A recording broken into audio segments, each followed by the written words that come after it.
Oral communication, learning the sounds, stress, rhythm and intonation. तो इसमें हम स्ट्रेस, रिदम और इंटोनेशन के बारे में पढ़ेंगे। स्ट्रेस और इंटोनेशन तो आपको पता है। Read the given stanza with correct pronunciation. पहले हम ये पढ़ते हैं। Read me. Stress is the emphasis placed on syllable in words. Rhythm is the repeated pattern of sound and the movement and intonation is the rise and fall of voice while speaking. आवाज़ के उतार चढ़ाव को कहते हैं। जो आवाज़ हमारी ऊपर नीचे होती है, वो मैंने आपको समझाया था कि मोस्टली जो येस नो क्वेश्चन में हमारी आवाज़ राइज होती है, ऊपर की तरफ जाती है, ठीक है। और बाकी जो हम सिंपल स्टेटमेंट हमारी होती है, ठीक है, तो उसमें हमारे फॉल में होती है हमारी आवाज़, मतलब राइज नहीं होती। तो यही इंटोनेशन है, यही आवाज़ के उतार चढ़ाव को कहते हैं, ठीक है। Fall in rise. स्ट्रेस होती है the emphasis placed on syllable in word. जब हम किसी वर्ड पे स्ट्रेस डालते हैं, ठीक है, किसी सिलेबल पे डालते हैं। बाज़ औक़ात एक टू सिलेबल होते हैं, एक वर्ड में टू सिलेबल जब होते हैं तो एक हम एक सिलेबल पे ज़्यादा स्ट्रेस डालते हैं, एक पे कम डालते हैं। ये हमने पिछली वीडियो में भी किया हुआ है, ठीक है। जिस तरह अब फॉर एग्जांपल गोल्डन, गोल्डन एक वर्ड है, गोल्डन, तो गोल पे स्ट्रेस नहीं है और डन पे स्ट्रेस डाल रहे। देखिए, गोल हम स्मूथली पढ़ रहे, डन पे हम स्ट्रेस डाल रहे, गोल्डन। तो इस तरह के वर्ड्स होते हैं। और इंटोनेशन तो हो गया। अब रिदम में आपको समझाऊंगी। एक हमने पढ़ा था राइम, ठीक है, और एक है रिदम। अब रिदम और राइम में फ़र्क क्या है? क्योंकि राइम जो होता है वो काफ़िया होते हैं। जिस तरह हम काफ़िया अल्फाज होते हैं, जिस तरह हम कहते हैं साथ, बात, ठीक है, जो मोस्टली ये पोएम्स में इस्तेमाल होते हैं, ये पोएम्स की खूबसूरती को बढ़ाते हैं। जिस तरह आपके इस वाले में है, ये देखिए यहाँ पे away and stray, away and stray. तो देखिए ये इसमें ये इस वर्ड्स की ये राइम है, हम काफिया है। अवे, स्ट्रे, इस तरह यहाँ पे है लव, अबव, तो ये है राइम वर्ड्स, ठीक है, यानी matching words that sound the same at the end of sentence, at the end of a sentence. मतलब एक स्टेंजा होता है तो उसमें ये देखिए, ये वाला ये स्टेंजा है ना, और इसमें एट द एंड ऑफ, तो ये सैंड और ये लैंड। तो ये मोस्टली ये जो राइमिंग वर्ड्स होते हैं ये आखिर में आते हैं। देखिए, सैंड एंड लैंड, तो ये राइमिंग है। अब रिदम क्या है? रिदम है कि एक आप देखिए बीट या फ्लो को कहते हैं। यानी आप एक फ्लो होती है, एक पोएम में एक फ्लो होती है। जब आप उस पोएम को पढ़ते हो ना, तो वो पूरे फ्लो से पढ़ते हो। How the poem sounds when read aloud. जब हम उस पोएम को पढ़ते हैं तो वो किस तरह लगता है, ठीक है। जब हम उसको तेज़ पढ़ते हैं तो फ्लो ऑफ वर्ड्स, जब उसमें वो एक फ्लो होती है, उसको रिदम बोलते हैं। हम कहते हैं ना इसके रिदम, इस गाने का रिदम, इस पोएम की रिदम बड़ी अच्छी है, एक फ्लो होती है उसमें। उर्दू में उसके लिए हम ताल यूज़ करते हैं। अब ताल भी आपको समझ में नहीं आएगी, मुझे पता है।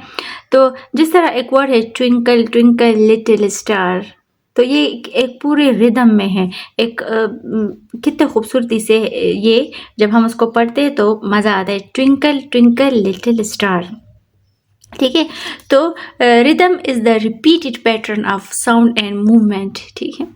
तो रिदम फ्लो को कहते हैं। तो इस ट्विंकल ट्विंकल लिटिल स्टार में कितना ज़बरदस्त इसका फ्लो है, ट्विंकल ट्विंकल लिटिल स्टार। और राइम कहते हैं matching sound at the end of a sentence, like send, land, away, stray, love, above. मेरे ख्याल में आपको इसकी समझ आई होगी। हम काफ़ी अल्फाज, तो रिदम एंड राइम में फ़र्क है। Now another day is breaking. Sleep was sweet and so is waking. Dear Lord, I promised you last night never again to sulk or fight. sulk का मतलब है upset. अब देखिए यहाँ पे नाइट और फाइट को देखिए, ब्रेकिंग और वॉकिंग को देखिए, तो ये है राइमिंग, ठीक है, राइम वर्ड्स है ये कि breaking, walking and night and fight, सही है। और इसकी भी रिदम बड़ी अच्छी है। Now another day is breaking, sleep was sweet and so is waking, dear Lord I promised you last night never again to self or fight. ठीक है, अब लर्निंग टू स्पीक में देखते हैं। Look at the given signs and read what they say. अब आपको science दिए हुए हैं और उसमें आप देखिए कि ये क्या मतलब ये क्या कहना चाहते हैं। व्हाट दे से, ये सिंबल्स क्या कहना चाहते हैं। Non verbal communication is when we use different body parts and gesture to communicate our feelings and emotion. जिस तरह साइंस होते हैं ना, ट्रैफिक के साइंस होते हैं जिस पे जो पी लिखा होता है उस पर इस तरह लाइन होती है, इसका मतलब है नो पार्किंग। तो ये सारे साइंस सिंबल्स होते हैं। इस तरह ये भी कुछ साइंस होते हैं जो हमारे फीलिंग्स और इमोशंस को ज़ाहिर करते हैं। अब नॉन वर्बल कम्युनिकेशन है कि जब हम बात नहीं करते, वर्बल जब बात करते हैं, नॉन वर्बल जब हम नहीं करते और कम्युनिकेट होती है कुछ।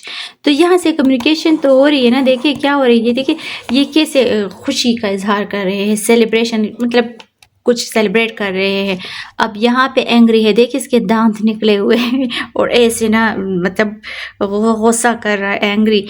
और ये अब ये है काउंसलिंग, ठीक है, कंसोलिंग, कंसोल कर रहा है, सॉरी कंसोलिंग कर रहा है यानी तसल्ली दे रहा है उसको। कोई खफा है तो उसकी, ये वैसे फ्रेंडशिप का भी हो सकता है ये साइन, और कंसोलिंग का भी हो सकता है, तसल्ली देना किसी को। ठीक है, तो कंसोलिंग, एंग्री, सेलिब्रेशन। ये काउंसलिंग वो दूसरा है उस, ठीक है, वो फिर आगे मैं आपको समझाऊंगी। ये कंसोलिंग है यहाँ पे। तो ये आप समझ सकते हो, ये जानना बहुत ज़रूरी है। ठीक है, तो ये नॉन वर्बल कम्युनिकेशन है। ये सारी चीज़ें वैसे सीखनी भी चाहिए, अच्छी बात है। Get student in to pair and have one student perform an action or express an emotion and ask the other student to guess the action or emotion by looking at his body language. एक student खड़ा होगा, वो इस तरह के कोई science दिखाएगा without verbal communication, मतलब बातें नहीं करेगा, वो अपने एक्शन से शो करेगा और वो दूसरा बंदा बोलेगा कि ये क्या कर रहा है, मतलब खुशी का इजहार करेगा या गुस्से में होगा। तो इस तरह रीड एंड क्रिटिकल थिंकिंग में अक्सर हम वही पैराग्राफ से क्वेश्चन होते हैं। ये क्वेश्चन थोड़े से, सॉरी यहाँ मैंने इस पे लिखा है इसलिए मैंने यहाँ पे लगाया है। रीड एंड क्रिटिकल थिंकिंग में है reading comprehension, answer this question, find and right pair of rhyming words in the poem. अब राइमिंग वर्ड्स आपने पोएम में से उठाने हैं। यहाँ मैंने लिखी हुई है आपके लिए, love about stray away send land. ठीक है, ये वाले हैं, इसको मैं हटा देती हूँ, वो मुझे तंग कर रहे। ठीक है, share an incident from your life in which you showed kindness to anyone. इस तरह कोई इंसिडेंट आपकी लाइफ में हुआ है जिसमें आपने काइंडनेस शो की है। तो ये मैंने अब फिर पेज पे लिखा है क्योंकि वो स्टिकी नोट पे नहीं आ रहा था। ये चेक करें। Once I showed kindness to a classmate who forgot her lunch और she looked sad and hungry, so I shared my food with her. She thanked me with a smile and I felt very happy.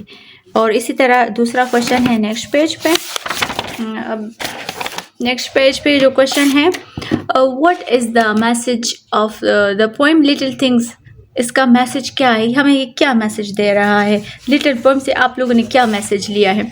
तो इसका answer है, the poem little things teach us the small acts of kindness like a small smile or helping someone are very important.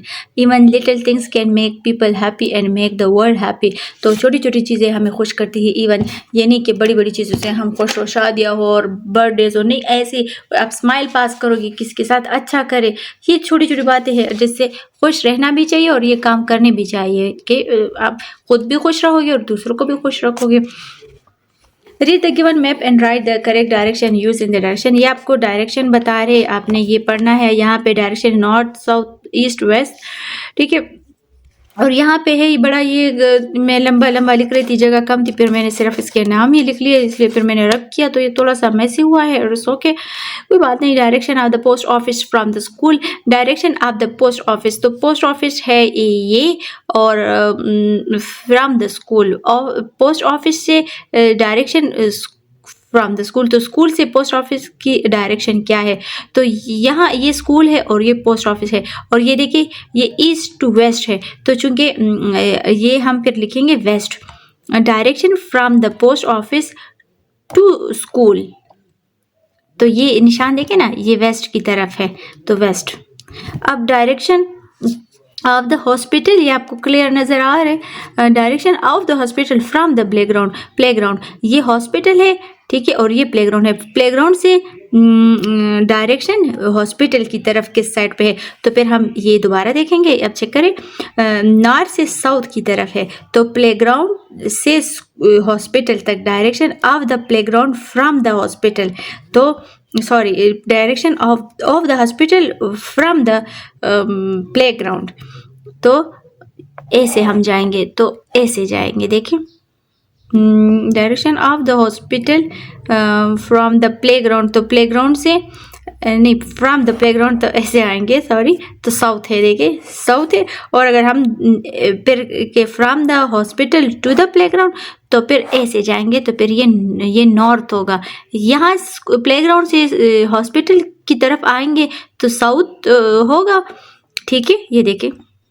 और अगर हम यहाँ hospital से playground की तरफ जाएंगे तो फिर नॉर्थ है, देखिए नॉर्थ, ये यहाँ आप चेकिए, ये आपको डायरेक्शन सिखा रहे हैं, ठीक है। थोड़ा सा आप गौर करें तो आप सीख लोगे। फ्रॉम हॉस्पिटल टू प्लेग्राउंड तो नॉर्थ है, और अगर फ्रॉम प्लेग्राउंड टू हॉस्पिटल तो नॉर्थ से साउथ है। फिर इस direction of the police station, sorry, direction of the police station from the post office, ये पोस्ट ऑफिस है और ये पुलिस स्टेशन है, तो from the police station to the post office, ठीक है। अब पोस्ट ऑफिस कौन सा वाला है, ये पोस्ट ऑफिस है, हाँ, तो ये है direction of the police station from the post office, तो ये ईस्ट है। अच्छा, आप इस पे गौर कर, मैं अगर कुछ डायरेक्शन में गड़बड़ की होगी तो वो फिर आप खुद चेक करें, क्योंकि ये डायरेक्शन से मैं बड़ी तंग होती हूँ वैसे भी। अच्छा, read the lesson again and fill in the blanks with the correct options, ठीक है। मुझे गूगल आंटी की भी समझ नहीं आती ना, वो बस पता नहीं क्या बोलती रहती है। The poem little things is written by Julia A Carney. अच्छा, ये पोइम जूलिया ने लिखी है, and the poem highlights the importance of good things, तो मैंने गुड थिंग्स को यहाँ पे टिक मार्क किया है। यहाँ पे little grains of sand make the pleasant, ठीक है, तो little grains of sand make the pleasant, land को प्लेजेंट करता है, ठीक है। An ocean is made up of little drops of water.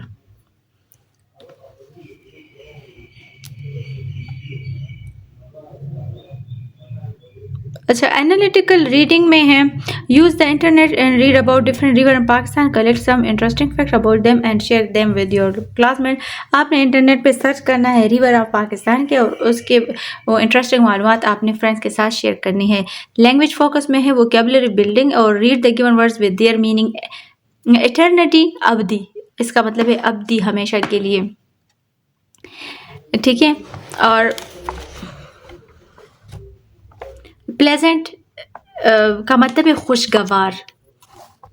Mighty, strong, ताकत। स्ट्रे, टू वैंडर, भटकना।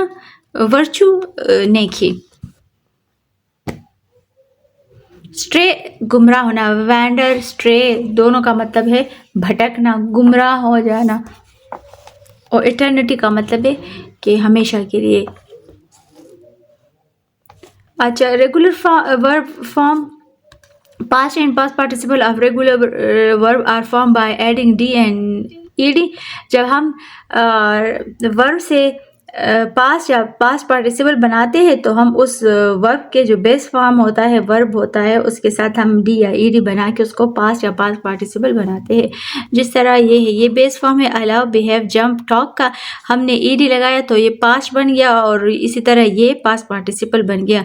अच्छा, इसमें जो रेगुलर वर्ब्स होते हैं उसका मतलब है, रेगुलर वर्ब्स कौन से वर्ब्स होते हैं, वो वर्ब्स जिसके आखिर में हम सिर्फ ईडी लगा के उसको पास्ट या पास्ट पार्टिसिपल बना लेते हैं, लेकिन कुछ हमारे पास इर्रेगुलर वर्ब्स है।